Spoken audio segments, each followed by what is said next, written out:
Es algo que Hashem nos ha dado para que nosotros lo compartamos para todas nuestras generaciones. Esta bendición, la única forma de que sea para todas, ¿okay?, es que tiene que transmitirse de padre a hijo y de hijo a sus hijos y así sucesivamente. ¿Okay? Porque hay una bendición, hay una promesa que Hashem le da a Abraham, donde le dice que en ti serían benditas todas las familias de la tierra, ¿no? Y dice de toda la tierra, no dice de Israel solamente o de tu descendencia de Israel, no dice de toda la tierra. Y eso es muy importante que lo tengamos en cuenta, porque eso se une a las palabras de Yeshua diciendo que no es solamente, cuando está orando, no es solamente para los que tú me diste, sino para que todos los que después crean en mí y entonces yo poderlos bendecir, ¿no? O sea, todo el que cree en Mashiach Yeshua, todo el que se acerca a la Torah a través de Yeshua, va a ser bendecido para cumplirse la promesa que Hashem le está dando a Abraham, que en ti serían benditas todas las familias de la tierra, pero no en ti como Abraham, sino en tu descendencia. Y Yeshua es la descendencia de Abraham, y la descendencia de Abraham en Yeshua se cumple que bendice a todas las familias de la tierra, pero a todas las familias de la tierra, ¿no? Como una forma de que el plan divino del Eterno es que a través de Mashiach Yeshua, todo aquel que él cree tenga, no se pierda, sino que tenga vida eterna, ¿no? ¿Y qué es la vida eterna? Como dice Yeshua, que te conozcan a ti, el único Dios verdadero. Miren lo que dice, el único Dios verdadero. Yo creo que en criollo no hay cosa que le dé más palo a la Trinidad que la oración de Yeshua en ese momento. ¿Sí? Aunque muchos traten de llevarlo por otro lado, diciendo que Él es mismo, que es el mismo Dios. No es así. Porque Yeshua en ese momento está hablando con el Padre y está colocando al Padre en una posición y a Él en otra posición. ¿Okay? Y colocándola en una posición y a Él en su posición, ¿okay?, mostrando y diciendo el mismo Yeshua, ¿qué es la vida eterna? Que te conozcan a ti, el único Dios verdadero. Ahí Yeshua no está diciendo yo soy Dios junto contigo, no, a ti el único, el verdadero, y que conozcan a Yeshua, el Mesías que tú enviaste, ¿sí? O sea, al Hijo, para que conozcan al Hijo. O sea, ¿el Hijo quién es? El Hijo es como si fuera el mismo Padre, por decirlo así. Y a esa es la confusión doctrinal que hay muchas veces. ¿Okay? La forma en que muchas veces Yeshua en sus parábolas, sus mirashim, enseña, es porque la mala interpretación daban a entender los que estaban en la época de Yeshua, que decían que podía ser el mismo Dios con nosotros, ¿no? Que es lo que significa Emmanuel, ¿no? Emmanuel es Dios con nosotros, o como si fuera Dios con nosotros. Y cuando decían eso, entonces los rabinos y los grandes eruditos se molestaban, porque decían, no, eso es imposible, ¿cómo va a ser Dios con nosotros? No, pero no es de la forma en que sea el mismo Dios, no, es la representación. De hecho, en Juan también nos muestra cuando Yeshua está enseñando en el templo, y muchos de los vamos a aprovechar el café aquí para que nos activemos.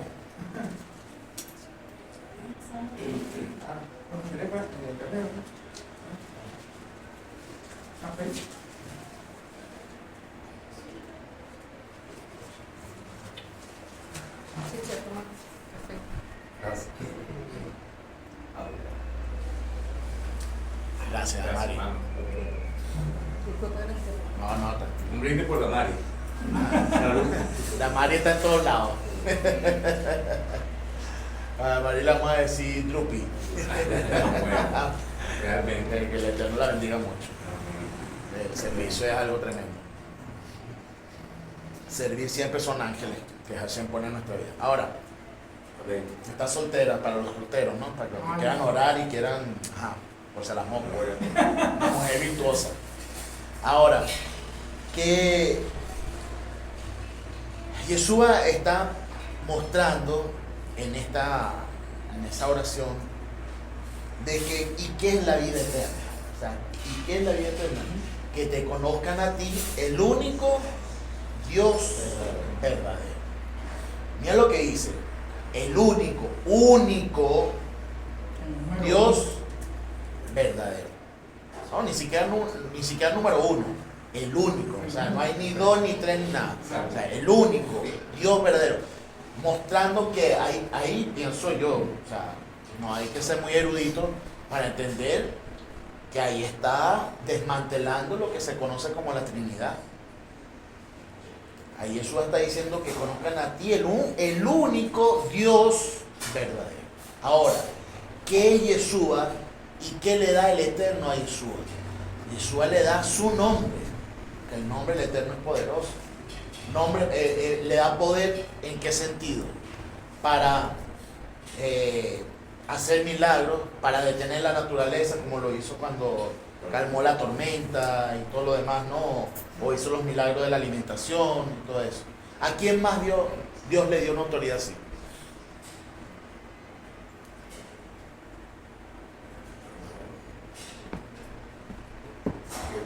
De todos los profetas, ¿a quién le dio tanta autoridad así?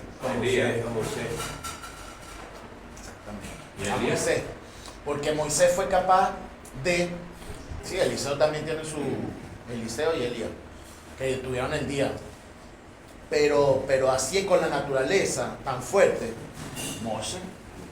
Porque otra vez con la vara de Moshe, o sea, la que el Eterno le dio... O sea, que no es que le da la vara solamente, sino que le da para que él pueda hacer milagros tan grandes, y el único profeta más grande después de Moshe es Yeshua. ¿Okay? Porque los otros profetas hicieron cosas grandes, pero no tan grandes como la de Moshe. Ninguno se equipara a lo de Moshe. Solamente Mashiach Yeshua. Que Mashiach Yeshua resucitó muerto. Le dio vista a un ciego de nacimiento. A los cojos también. A los que tenían sarna también. A los oprimidos, todo lo más. O sea, Yeshua pasa a ser ese profeta tan grande que Moshe dice, vendrá un profeta mayor que yo. ¿Okay? Pero, ¿qué le da a Moshe y qué el Eterno le da a Yeshua para que tengan esa autoridad? Yo lo mencioné esta mañana.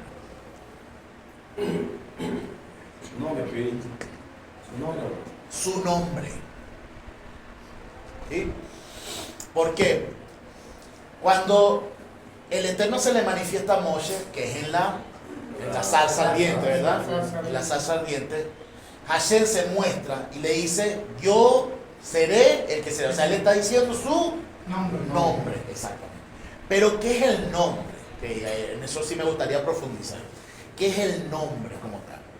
Bueno, nombre dijimos esta mañana que era obediencia, amor, autoridad, santidad, cobertura. ¿Okay? Y el tema que no pude dar en la mañana más desarrollado lo voy a dar ahora. Así que ustedes tienen la virtud de tener. ¿Qué es?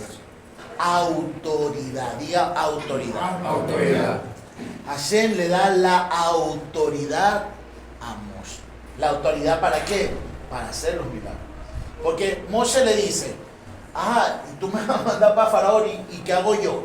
Yo no tengo nada. Entonces dice, y más, soy de tartamudo, o sea, no me cuesta hablar, no puedo hablar, que, o sea, le estaba poniendo excusas al Eterno, ¿no? Imagínate cómo le puedes poner excusas al Eterno. ¿Sí? Si el Eterno te va a usar, te va a usar. Así con toda la de la ley, como quien dice por ahí. Ahora, el que vaya a tener la autoridad, entonces Moshe le dice, pero ¿y cómo yo voy a tener la autoridad? Bueno, mete tu mano dentro de aquí adentro y saca la mano. Y cuando la sacó la tenía blanca, llena de lepra. ¿Sí? Ahora vuelve a poner tu mano. Y salió después como majarete volteado, así como traserito de bebé. Limpiecita. Y le quitaron la cantaleta. Sí. Ajá. Entonces, ¿qué pasa? Y después le dice, agarra esa vara, lánzala. Y cuando la lanzó se convirtió en una serpiente, ¿no?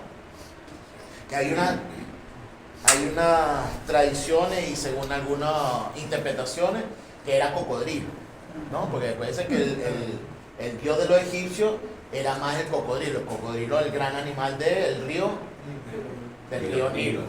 De hecho, los cocodrilos más grandes del mundo están en el río Nilo. ¿Por qué? A ver, los que les gusta la biología.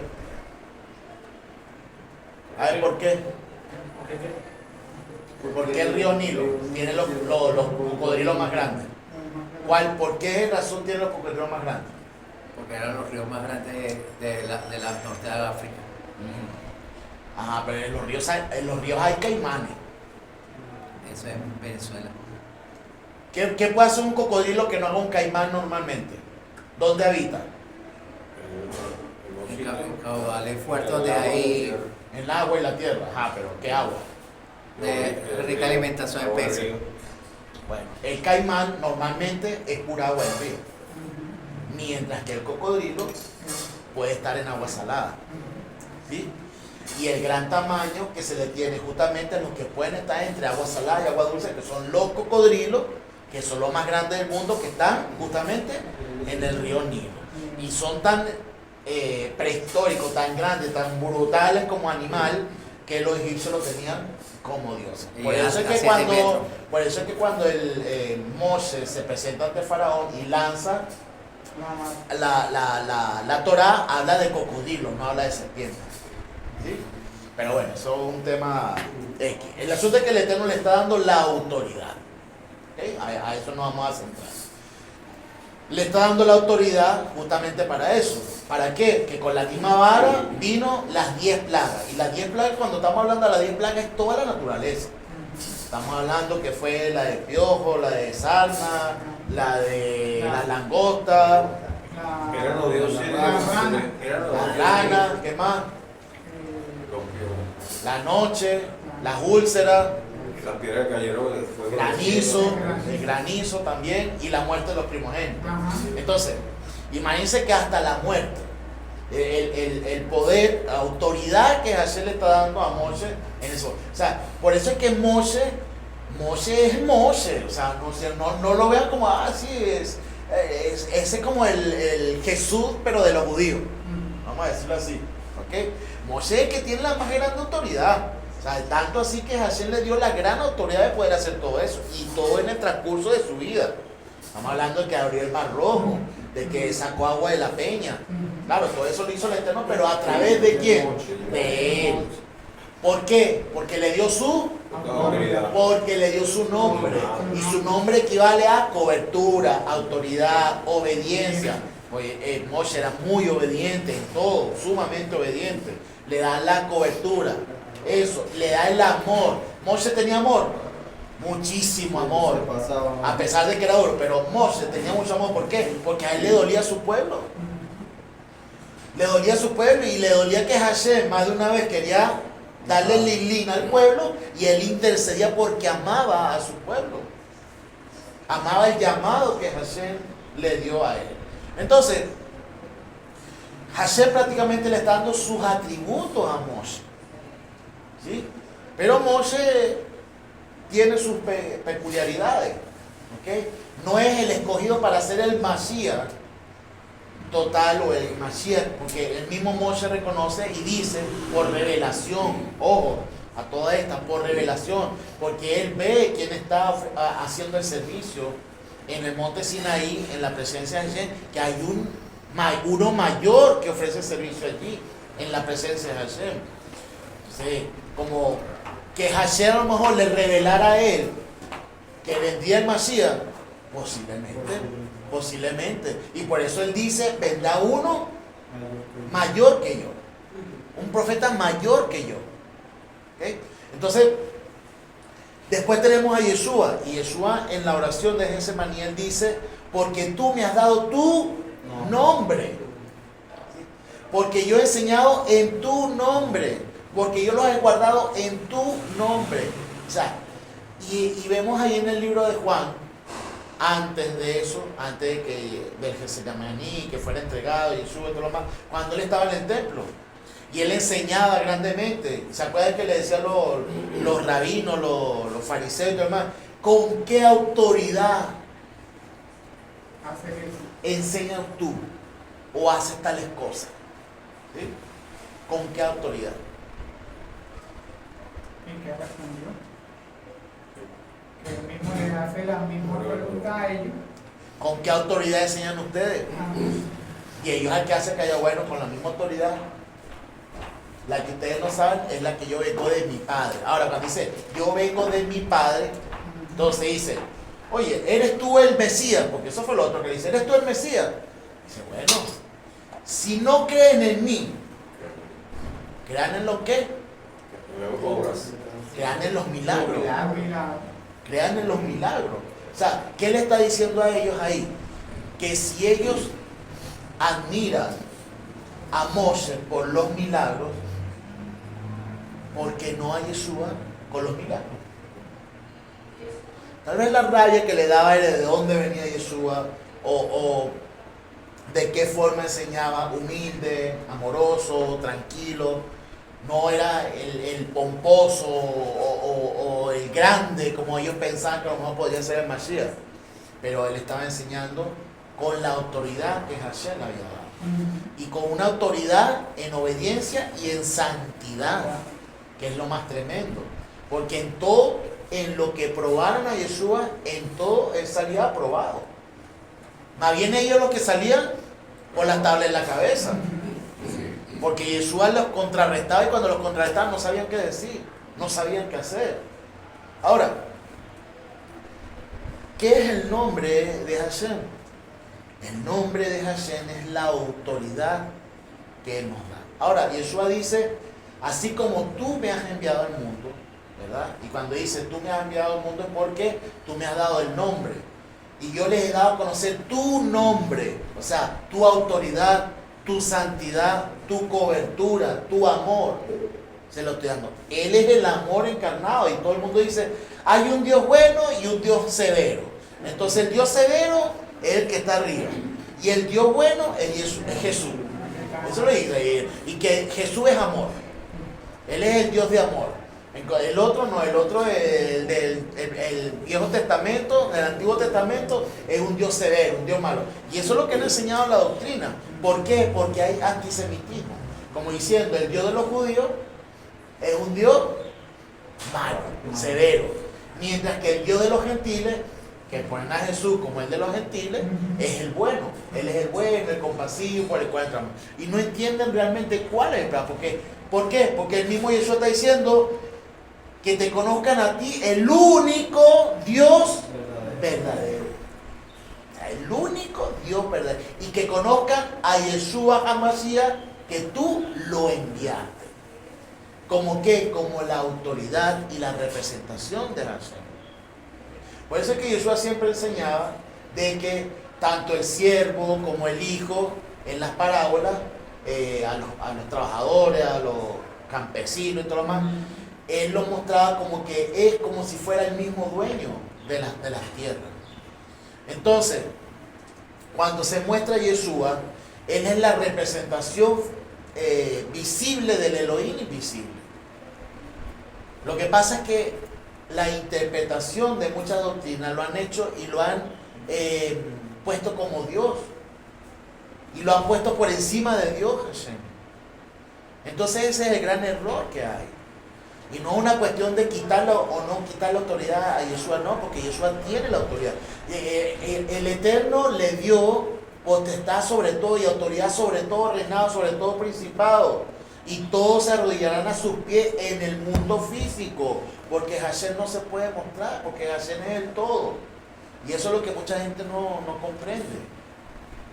Y él obviamente va a usar a Mashiach Yeshua como la palabra encarnada, como la parte visible del Elohim invisible, para que bajo su autoridad en el mundo físico toda rodilla se doble y todos reconozcan que Él es Señor de señores, porque Hashem así lo destinó, como el Rey de toda la creación. ¿Sí? El mismo Yeshua le está diciendo, para que tú me glorifiques como lo hiciste desde el principio, antes de que el mundo fuese. O sea, mire, Usted quiere estudiar algo a profundidad de doctrina espiritual, léase este capítulo nuevamente. Lea el capítulo 17, porque va a mostrar quién es este Yeshua, quién es este Mashiach, desde antes de la fundación del mundo, desde antes de la creación del mundo. Glorifícame con la gloria tuya que tenemos desde el principio. Y Él está enseñando que Él es en el Padre y el Padre es en Él. Y todo lo del Padre es de Él y todo lo de Yeshua es de Él. Como hablando de una unidad. ¡Wow! ¡Qué importante es esto! Yeshua está enseñando que el único Dios verdadero es Hashem. Pero está enseñando también que en Yeshua está Hashem. Y Hashem está en Yeshua. ¿Para qué? Para que nosotros, estando en Yeshua, podamos estar con Hashem. ¿Sí? O sea, es algo tremendo lo que nos está mostrando, pero ¿qué? ¿Con qué autoridad? Con la autoridad del nombre del Eterno. Por eso es que muchas doctrinas cuando estudian saben que el nombre del Eterno es poderoso, pero piensan que son las 4 letras. Y entonces piensan que por decirlo, pronunciarlo, entonces empieza a decir, bueno, se pronuncia Yahweh, Yahvé, Jehová, Jehová, Yah. O sea, cada quien tiene y piensa que con eso ya tiene la autoridad y no. La autoridad es obediencia. La autoridad es cobertura, amor, santidad. Ese es el nombre de Hashem. El Hashem son los atributos. Por eso que el judaísmo, cuando va a nombrar el nombre de Hashem, dice sus atributos. Dice Hashem, que es el nombre. Boreolam, el creador de todo. Adonai, Señor, el Shaddai, el Todopoderoso. ¿Ah? Nisi, que es estandarte, Él es mi estandarte. Él es mi castillo, mi rocafuerte, príncipe de paz. O sea, eterno, exactamente, el eterno. O sea, todos esos son atributos y el judaísmo trata de blindarse para decir los atributos del eterno, para no nombrar físicamente el nombre, para no usar el nombre de Hashem en vano. Pero es un arma de doble filo. Porque si ahora entendemos lo que es el nombre de Hashem, que nos ha sido dado no por Hashem mismo, sino a través de Mashiach Yeshua, que nos da el nombre de Hashem, que es autoridad, como ya lo dijimos, autoridad, amor, santidad, cobertura, obediencia. Si nosotros faltamos a cualquiera de estas cosas, entonces nosotros estamos pisoteando el nombre de Hashem. Entonces nosotros estamos usando el nombre de Hashem en vano. Por eso es que es importante que cuando ya nosotros entremos en ese camino, tenemos que irnos derechito. ¿Sí? Que nos podemos equivocar, claro. Y así, porque mire, si Hashem da los mandamientos, ¿verdad? Él da los mandamientos e inmediatamente da los sacrificios. ¿Por qué? Porque sabe que el hombre va a equivocarse y el hombre va a pecar y el hombre va a transgredir. Y por eso que Hashem da la serie de sacrificios. ¿Para qué? Para que podamos tener una comunión con el Eterno, porque es que el Eterno no puede habitar con el pecado. El Eterno no puede tener contacto con nadie que sea pecador. Entonces los sacrificios es una forma de equipar. Equipar es kipur, es tapar, de que sea envuelto el pecado. El propiciatorio se le dice equipar. Por eso es Yom Kippur. ¿Por qué? Porque es el día de la expiación, donde se puede expiar el pecado. Esos sacrificios eran para expiar el pecado, para que Hashem pudiese acercarse, para que su presencia pudiese estar en el tabernáculo. ¿Sí? Por eso que Hashem nos manda a santificarnos en cada fiesta, para que su presencia pueda estar con su pueblo. No sé si canta más o menos lo que les quiero decir. Entonces, cuando Hashem no quiere tapar todo esto desde el principio, y es una fórmula que con el tiempo ya no funcionaba, porque el hombre empieza a transgredir nuevamente con los mismos sacrificios del Eterno. Entonces, ¿qué hace Hashem? El plan divino del Eterno, ya te va la palabra. El plan divino del Eterno es dar lo más preciado que tiene el Eterno, que es su Hijo. ¿Para qué? Para que se encarne con la sangre del Eterno mismo, porque el Eterno es el que le da vida a Yeshua. O sea, el Eterno engendra, y cuando dice engendra es que le da la sangre, que da la vida totalmente, porque yo te he engendrado hoy, lo dice el Salmo 2, capítulo 2, versículo 7. Yo te he engendrado hoy, mi hijo eres tú. ¿Ok? Porque entonces es una sangre perfecta, pura, que viene del Eterno directamente, y que Yeshua no pecó en toda su vida. O sea, esa sangre no se contaminó. Y por eso es que cuando Yeshua muere en el madero y su sangre es derramada, es una sangre santa, kadosh, porque es una sangre directamente del Eterno que no fue contaminada, porque estuvo siempre bajo la cobertura de su nombre, o sea, de obediencia completamente, sin transgresión. Y por eso es que esa sangre rompe todo el esquema físico y espiritual que trasciende los tiempos. Y es por la cual nosotros podemos acercarnos constantemente a su presencia. ¿Por qué? Porque ya los sacrificios de animales no están. Como dice el libro de Hebreos, ya los sacrificios de animales ya no tienen cabida. Porque lo más perfecto es la sangre del Mashiach, una vez y por todas. Pensando que nosotros nos vamos a volver a equivocar, que nosotros nos vamos a volver a pecar. Pero ¿qué tenemos que cuidar nosotros? De hacerlo a propósito, de hacerlo con intención mala, arrepentirnos inmediatamente. Porque si pisamos la sangre del Mashiach, ¿qué quedará para nosotros? Solamente el juicio, dice la palabra, solamente el juicio. Pero la sangre del Mashiach va mucho más allá, su misericordia es mucho más allá del Eterno. La misericordia del Eterno es tan grande y tan grande, que nunca vas a caer de su gracia. Siempre tú caes en la gracia y caes en la gracia de Hashem. Porque así tú peques, Hashem siempre va a estar ahí contigo. Pues cuando tú ya entras en su camino, cuando ya tú eres sellado, ya tú eres del Eterno, y nadie te podrá arrebatar. Al menos que quieras ser como el hijo de perdición, como dice la palabra. Que quieres ser el hijo de perdición y quieres traicionar a toda costa, y eso va a depender de ti. Dime, Zaire, que estás pidiendo la palabra. Es como, metafóricamente, es como la voluntad del Eterno. Había una época, creo que es la época de Josué, que el Eterno le decía, mandó un ángel y le dijeron, el Eterno le dijo, voy a mandar mi ángel y háganle caso porque mi nombre está en él. Y es como decir la voluntad del Eterno. Sí, exactamente. De hecho, el ángel que se le presenta, por lo menos los que leyeron los profetas, el ángel que se le presenta a los padres de Sansón, era un ángel, dice que era un ángel, pero dice que ellos le querían ofrecer un cabrito para que comiera con ellos, o sea, como una forma de agradecimiento por la noticia que le están dando. Claro, es una noticia alegre, pero también de mucha responsabilidad, porque ella era estéril, ella no podía tener hijos. Entonces, se le presenta este ángel a ella y le dice, vas a tener un hijo. O sea, le está dando una gran noticia, una noticia súper alegre, que va a tener hijos. Pero ¿cuál es la responsabilidad? Pero este no va a ser cualquier hijo.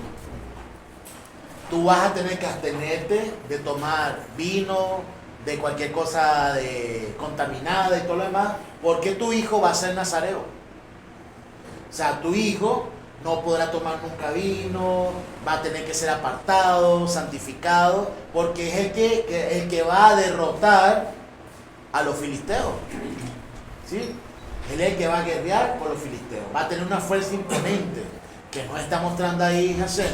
Hashem nos está mostrando de que a través de ese ángel está dando la noticia de lo que va a pasar con este hijo. Entonces, ¿es una buena noticia? Claro, es una buena noticia porque va a tener un hijo. ¿Cuál es la noticia? Que ellos temblaron y ella se lo dijo, cuando se lo dice al esposo, el esposo dice, pero esto es una gran responsabilidad, o sea, es un gran trabajo. Lo que me está diciendo que es un muchacho especial. Bueno, tan especial es que cuando el muchacho crece, que ya hace empieza a derrotar a los filisteos y todo lo demás, que cuando se fija en la filistea, él le dice que él quiere esa mujer para él. Y ellos, sabiendo que era un hombre apartado, le decían, no, eso no es para ti. Y él se pone bravo, se pone como niño malcriado. No, que yo lo quiero, yo quiero. ¿Ah? Como ese sketch de Radio Rochelera, él decía, anda, vale. Ah, ¿se acuerdan de ese? Bueno, que tanto insistía, y era terco, porque los padres le decían que no, y él estaba desobedeciendo en ese momento. Lo sintieron mucho. Sí, bueno, así estaría la Filistea, ¿no? Y bueno, el asunto es que siempre Hashem nos muestra que los grandes profetas tenían sus debilidades. Pero ¿por qué Hashem nos muestra eso? ¿Por qué Hashem nos muestra que esos grandes hombres de la palabra y grandes hombres que hicieron tremendas cosas también tenían sus debilidades? Para que cuando viniera el que tenía que venir, iba a ser probado en absolutamente todo e iba a ser intachable, perfecto en todo, a tal manera de que cuando él muere, él era un hombre justo, reconocido por los gentiles. El mismo Poncio Pilato decía, yo no veo transgresión en él, yo no le veo nada de malo a él, este es un hombre justo. Mira lo que dice en hebreo, es un sadik, ¿sí? Un hombre justo, un hombre bueno, se podría decir también. Porque mismo cuando le dicen que él es un hombre bueno, mismo Jesús dice, no hay hombre bueno, solamente Hashem es el único bueno, ¿sí? Pero no porque él no lo fuese, sino porque él no tenía que nombrarse a sí mismo, sino porque los demás lo tenían que ver. Entonces, el Eterno nos muestra que los grandes profetas tuvieron sus debilidades. ¿Para qué? Para prepararnos para el gran momento del Mashiach, del enviado, del ungido, el cual sin mancha cumpliría el rol que Hashem tiene destinado. Y la gran responsabilidad que la asumió y la llevó a cabo en todo. Hay algo de la parashá que nos habla de la restitución. La restitución es salvación también, aunque ustedes no lo crean. ¿Qué es la restitución? Si tú robaste, si tú tomaste algo que no era tuyo, tú tienes que restituirlo, ¿sí? Y tienes que dar un porcentaje mayor ¿a quién? Aquí en la palabra. A la persona que él le hizo el daño. Y si no estaba vivo, ¿a quién se lo tenían que dar? Al familiar más cercano, a los hijos, al Y esposo, si no estaban los familiares, al primo, al sacerdote. Si ya no había más nadie, ellos tenían que darlo, pero tenían que restituir. Ahí no había... ¿Para qué? ¿Por qué tenía que haber restitución?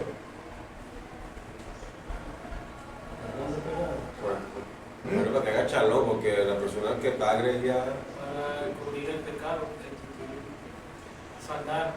Sí, es un tipo de shubá. O sea, es arrepentimiento. Pero un arrepentimiento con obra. Porque no basta con que, bueno, yo me acuerdo que en aquella vez usted hice algo malo y no sé qué. Hashem, yo me arrepiento de lo que hice y ¡pum! Me olvidé de todo. No, si tú tienes un verdadero arrepentimiento, usted tiene que hacer restitución. Usted tiene que ir así, que donde pasó eso, y decir, mire, yo en alguna oportunidad hice esto y quiero restituir. Quiero compensar lo que yo hice. ¿Sí? ¿Es de salvación? Yo diría que sí. ¿Ustedes creen? Hay duda, ¿no? Hay una historia muy famosa. Jesús caminaba y dice que había un árbol y alguien estaba encaramado en ese árbol. Que era un hombre muy pequeño. Era un publicano llamado Zaqueo, ¿verdad? Un hombre de baja estatura. Pasa que era tan bajo que no podía ver a Jesús. Y se montó en el árbol para poderlo ver. Y Jesús, ¿qué es lo que hace? Inmediatamente lo ve y dice, Zaqueo, baja. Y que lo manden a bañar, no. Zaqueo, baja. Zaqueo, baja. Que hoy voy a comer en tu casa. Wow, imagínense ese hombre. Claro, todos los que están ahí decir, mira, el maestro va a comer con los publicanos, con los pecadores y no sé qué, ¿sí? Y Yeshua le dice, bueno, pero es que yo no vine a sanar a los sanos, yo vine a sanar a los enfermos. Cuando Yeshua está en la casa de Zaqueo, es tal el arrepentimiento de Zaqueo, es que es tremenda la historia, porque el verdadero pecador arrepentido es el que es capaz de derramarse delante de su maestro. Y no solamente derramarse de arrepentido, sino ¿qué fue lo que hizo Zaqueo?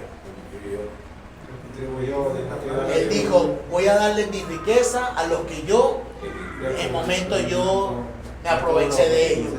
Y lo voy a dar a los pobres. Inmediatamente sacó y se lo empezó a dar a todos los pobres. ¿Qué hizo? Retribuyó. ¿Qué fue lo que dijo Yeshua? ¿A quién se acuerda? La salvación ha llegado a esta casa, ¿no? La salvación ha llegado a esta casa. ¿Vieron qué tremendo es retribuir? Porque la retribución también es una parte de salvación. ¿Por qué? Porque la salvación implica que haya una verdadera shuvá, o sea, una verdadera teshuvá, un verdadero arrepentimiento, pero con obra. Porque es muy fácil tú tener posesiones de las cuales tuviste o las adquiriste malavidamente y conoces el camino de la Torah y conoces el camino de Hashem y digas, ay, tengo mis posesiones tranquilamente, relajado. A que tú digas, oye, no, mira, yo tengo estas posesiones porque yo me aproveché de tal y tal persona y yo voy a retribuir lo que yo hice mal. Eso es un verdadero corazón. Ahí la salvación ha llegado. ¿Sí? Cualquier persona me puede decir a mí, no, pero es que la salvación la da Yeshua. Claro que la da Yeshua. Obviamente que la da Yeshua. Pero todos debemos poner nuestra parte. Todos debemos nosotros hacer algo. La salvación está allí. Pero yo tengo que buscarla. Hashem pone ese deseo en mí para que yo la conozca. ¿Y qué pasa cuando yo la conozco? Entonces, y leo la Torah y me dice qué es lo que tengo que hacer. Entonces, si yo tengo un verdadero corazón arrepentido, una teshuvá como debe ser, entonces yo tengo que retribuir lo que hice mal. Porque si Hashem te cambia y tú eras una persona que decía muchas malas palabras, que con tu boca usualmente decías malas palabras, entonces eso tiene que cambiar. Si tú antes te ponías a ver en redes sociales a mujeres y le decías cosas o le escribías cosas a mujeres teniendo tu esposa, cuando tú conoces el camino de la Torah, ya tú no lo puedes seguir haciendo. Porque Hashem te ve. Porque tal vez de los hombres, mientras no me digan nada, yo los digo, ay, Hashem te ve. Hashem te ve cuando tú escribes y ve qué mujeres tú ves. Ay, tú estás casado y porque tú estás diciéndole esas cosas a otra mujer. Entonces, nosotros debemos, y como hombres, tener la responsabilidad de poder hacer las cosas adecuadamente.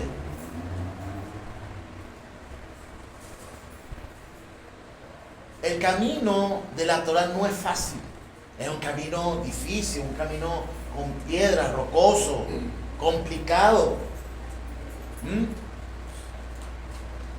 Pero nosotros debemos entender que Hashem pone eso en nuestra vida para perfeccionarnos, para pulirnos.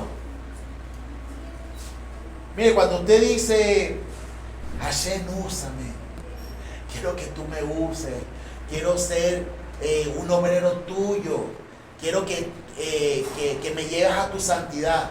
Mire, usted sabe lo que usted está pidiendo. Dígame si usted pide paciencia. Ya me tocó. Si usted pide paciencia, si usted es una persona, Señor, dame paciencia, Hashem va a poner muchas situaciones para pulir tu paciencia. Si tú estás pidiendo santidad, Hashem va a poner muchas situaciones para pulir la santidad en la que tú caminas. Si tú quieres servir al Eterno en la obra, Hashem va a poner muchas situaciones para que tú realmente pulas ese deseo de servir al Eterno. Nosotros cuando le pedimos las cosas al Eterno, el Eterno va a poner en nuestro camino para perfeccionarnos, para perfeccionar el camino que estamos llevando, para perfeccionar el camino en el que nos estamos tratando de corregir. No es fácil como hombres, si le pasó a Sansón, imagínate los mortales como nosotros, porque Sansón era capaz y tenía toda la fuerza del mundo, ¿sí? Pero Sansón tenía esa cuestión de que, bueno, que le gustaba la filistea, pues. ¿Ah?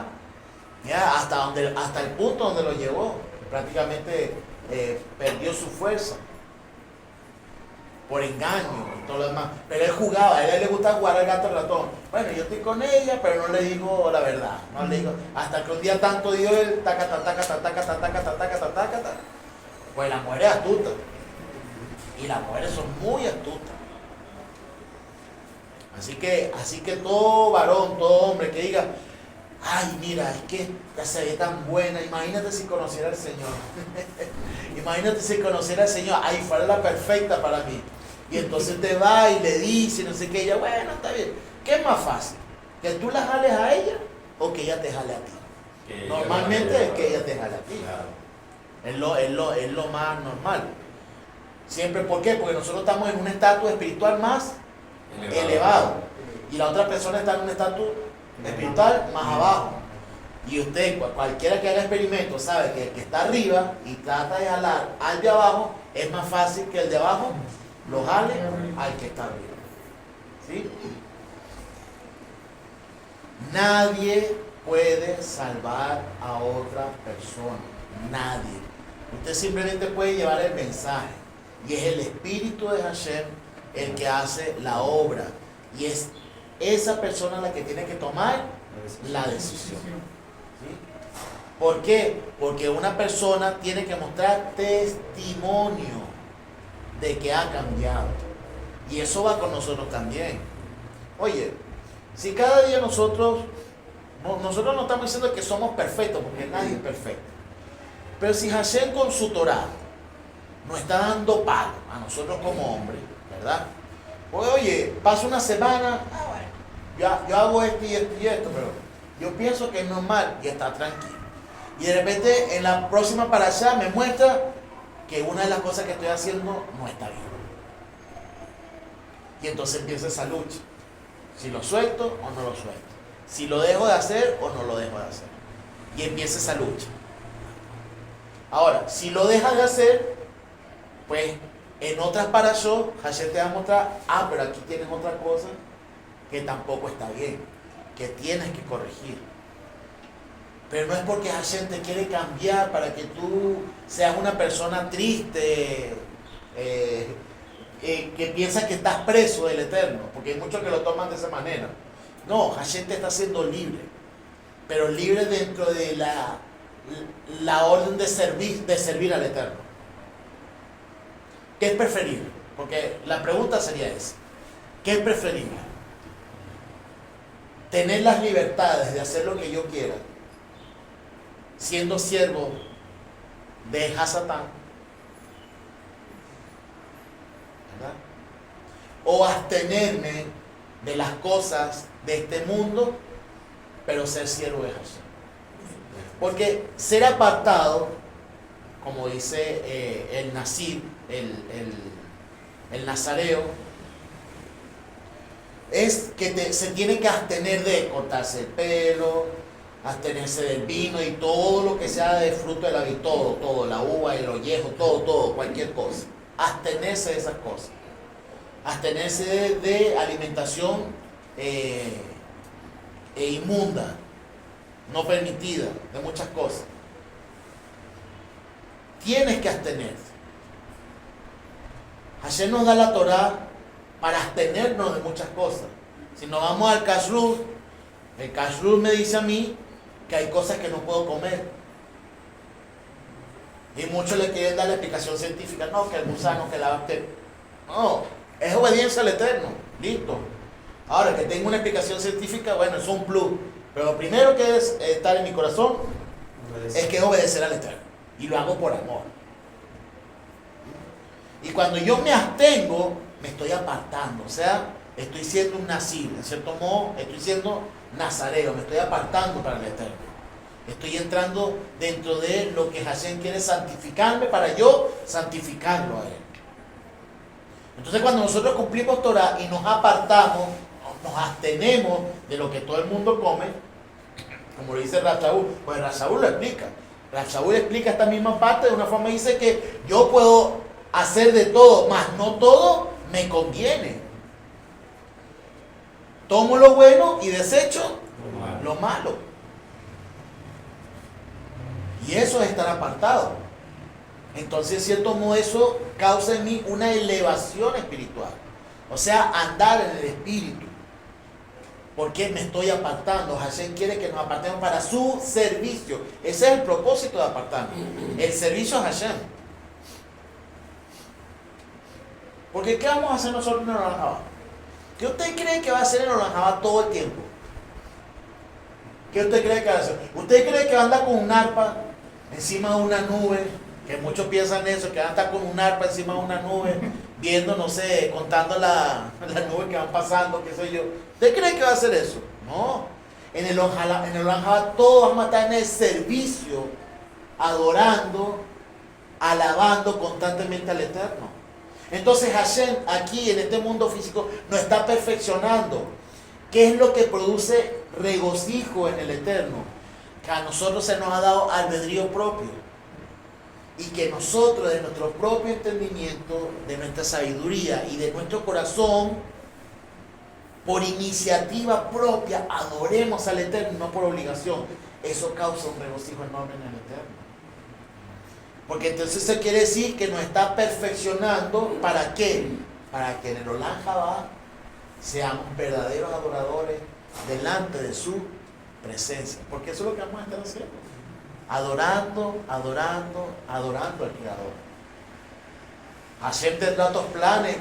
No sabemos qué va a pasar después allá. Pero en un principio esa va a ser nuestra misión. ¿Por qué? Porque Hashem nos está haciendo un pueblo de sacerdocio. Una nación santa.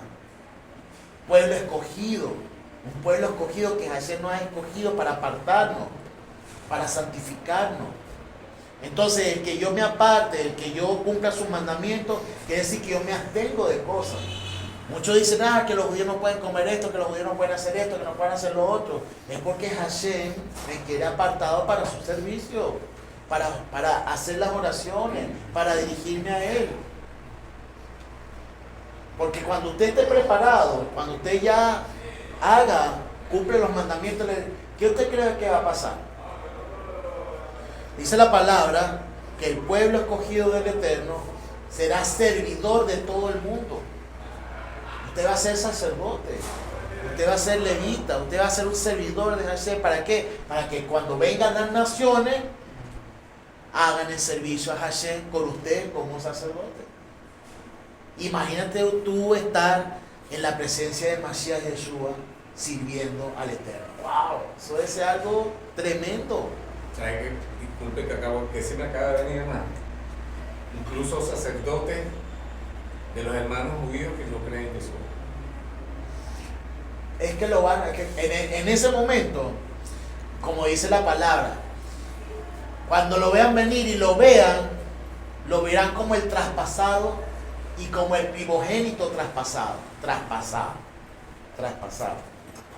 ¿Sí? Y llorarán.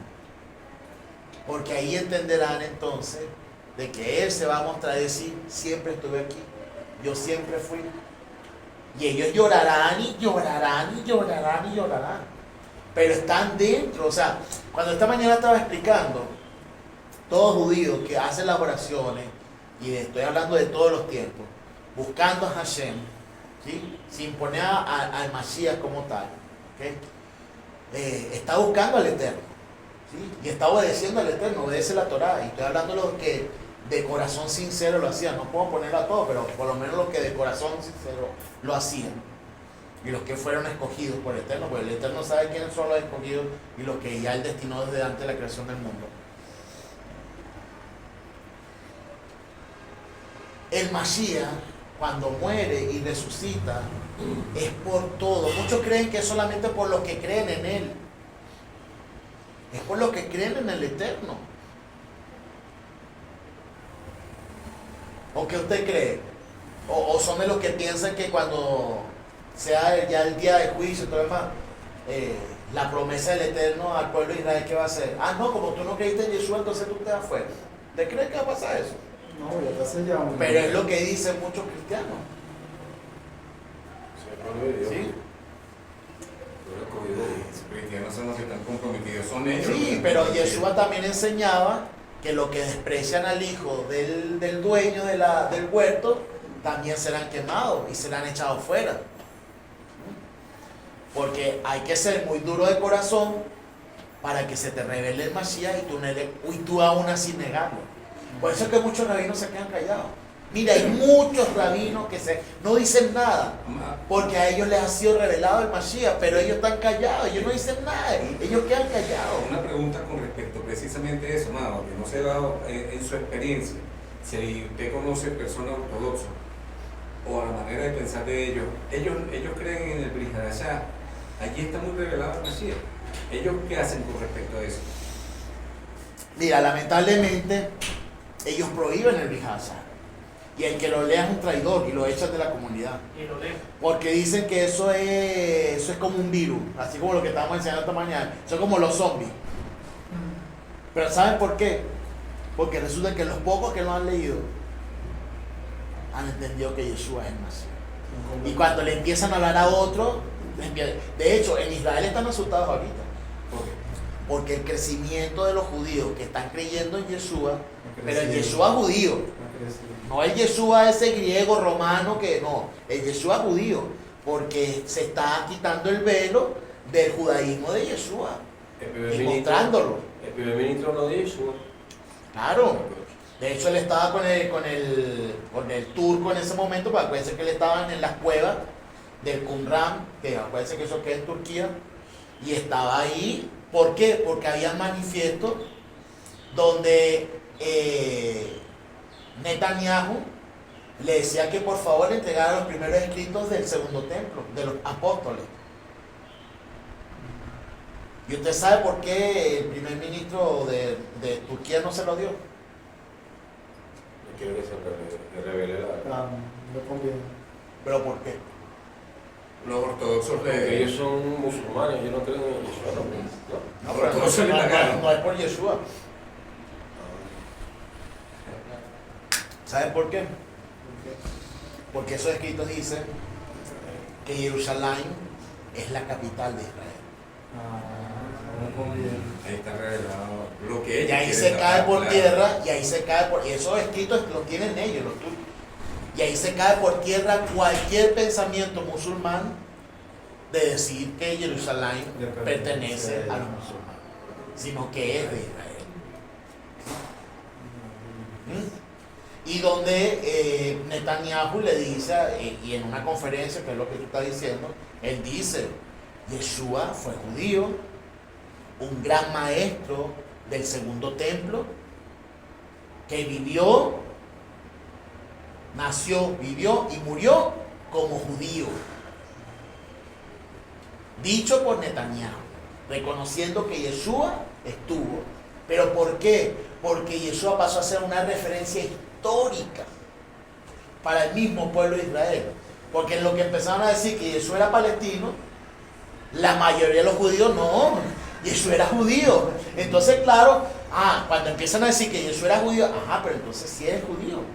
No es el romano, el griego que han enseñado. Entonces, déjame echarle un ojo al Brit Hadashah. Y cuando han empezado a leer, resulta que le ha sido quitada el velo a muchos, y muchos, mira, eso es algo tremendo lo que está pasando en Israel. Pero es porque los tiempos de Mashiach se están acercando. El velo se está quitando de los judíos y están pensando, oye, mira, espérate, ya va, aquí hay, y va a venir el tiempo del pueblo de Israel, va a venir el tiempo en que va a ser revelado completamente. Pero es un tiempo de doble filo, porque ahí es cuando entonces se levantará el supuesto Mashiach y todos van a creer, incluso muchos de los creyentes y mesiánicos sobre todo van a creer que ese es el Mashiach. ¿Sí? Por eso es que tenemos que estar muy pendientes. Porque el Espíritu del Eterno nos va a revelar toda verdad. Dice que en los últimos tiempos Hashem quitará la palabra. ¿Ustedes se imaginan que quita el Brit Hadashah? ¿Ah?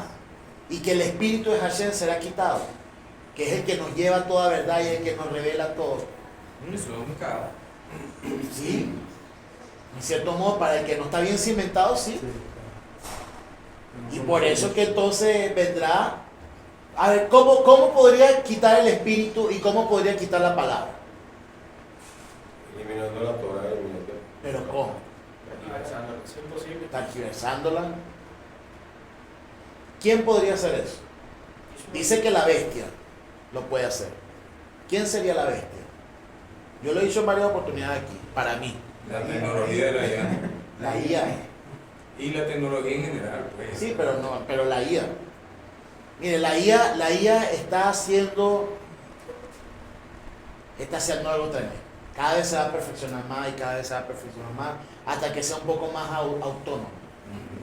Y ahí va a haber gran problema.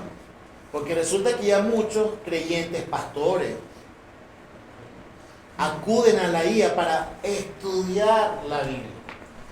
Imagínate en lo que empieza a tergiversarse eso y empiezan a decir, no, pero es que tal vez no es, y a lo mejor no existe, y a lo mejor no es, ¡pum! Y ya la gente deja de... Porque los libros van a desaparecer. Se van a dejar de imprimir, están desapareciendo y están dejándose de imprimir. Sí, porque hay Biblia que ya han quitado varios versículos. No, y porque ya tecnológicamente lo tienes en el teléfono. Pero, ¿hasta dónde entonces te lo pueden borrar de un plumazo? O te pueden borrar frases, o te pueden engañar. Entonces ahí puede levantarse un falso Mashiach, dime eso. No, incluso ahorita también aplicaciones de IA, pero para cosas de, no sé, estudio de la palabra, pero es lo mismo que usted dice, o sea, que garantiza Que sea verídico. exacto, que todo lo que lance, Sea la verdad. la información que lance esa Que no fue información cambiada. Por eso es que hay que inmediatamente corroborar con la palabra. Es más, yo no estoy de acuerdo, bueno, por lo menos a mí que me gusta la música y que bueno, me toca encargarme de la alabanza y la adoración. Yo no estoy de acuerdo con que hay personas o hay grupos que están haciendo que la IA haga las adoraciones. Sí. Pues ya está pasando. Ay, Dios. Sí, O sea, le dicen, mira, quiero una canción que más o menos diga esto y esto y esto, y papá, y pum. Y lo lanzan. Y ya piensan que eso es adoración, y bueno, lánzala, ponla el domingo. O ponla el día que nos juntemos. Y ya, y es una adoración. O sea, está reemplazando algo que debe ser genuino del corazón del hombre. ¿Ok? En cierto modo. Entonces, ¿a quién tú le estás dando la adoración? A la IA. ¿A quién le estás entregando tus pensamientos? A la IA. ¿A quién le estás entregando tu conocimiento? A la IA. ¿A quién le estás entregando tu amor? A la IA. ¿Qué es lo que quería Lucifer? Que le dieran todo a él y no a Hashem. Entonces, ¿quién sería la gran bestia? La IA. ¿Ve? La IA. Pero es inevitable. O sea, mira, por más que usted no la quiera usar, la tecnología te obliga a usarla. De hecho, ahora tú te metes en Google cualquier cosa, la IA es lo primero que te dice algo. Dime, Isaac. Una parte, por ejemplo, si te ayuda a guardar Hashem, te ayuda a acercarte al Eterno, bueno, porque hay veces en donde simplemente rompe esas malas costumbres de estar muerto ahí viendo redes sociales para abajo. Entonces cuando en una de esas baja, y en una de estas adoraciones del Eterno que rompe esa muerte, despierta al que está dormido. Claro, pero es lo que estábamos hablando por lo menos en la parashá. ¿Qué va a usar el enemigo? El enemigo para tentarte te va a usar la misma palabra. Y él va a usar la tecnología con cosas buenas para atraparte. Para decirte, viste, la tecnología tiene cosas buenas. La IA tiene cosas buenas. Dale, chico. Dale, ofrécele tus pensamientos. Dale tu corazón. Dale tu adoración.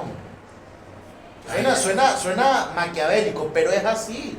Porque prácticamente te va a solar. Mire, la IA es una retroalimentación de todo lo que le da al hombre. Mientras más le está dando el hombre, la IA se va volviendo más musculosa.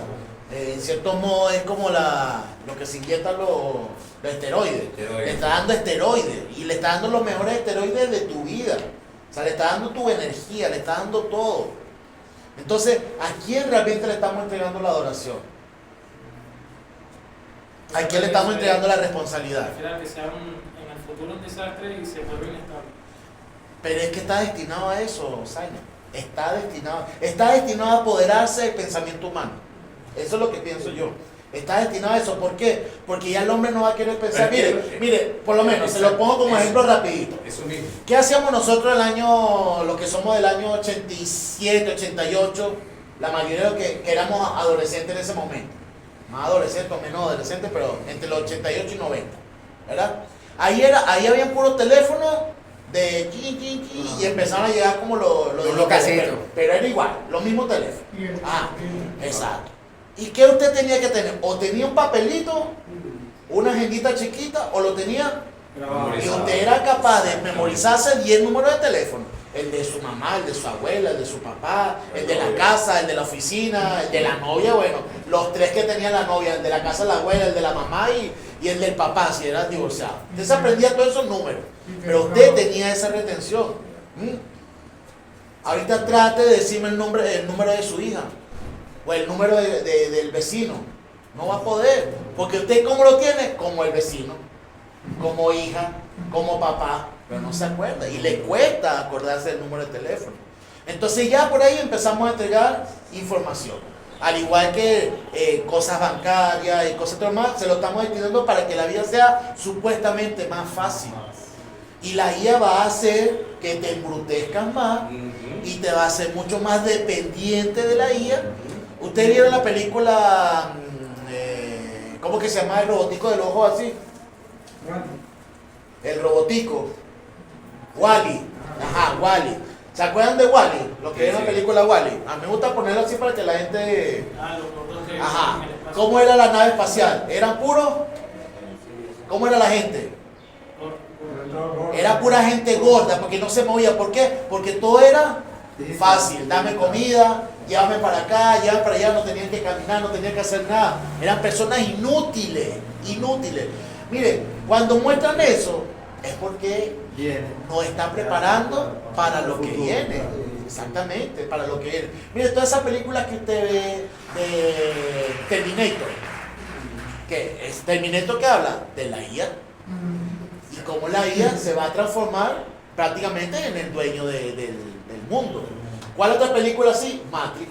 Yo Robot, una película Yo Robot también. que muestra a un hombre que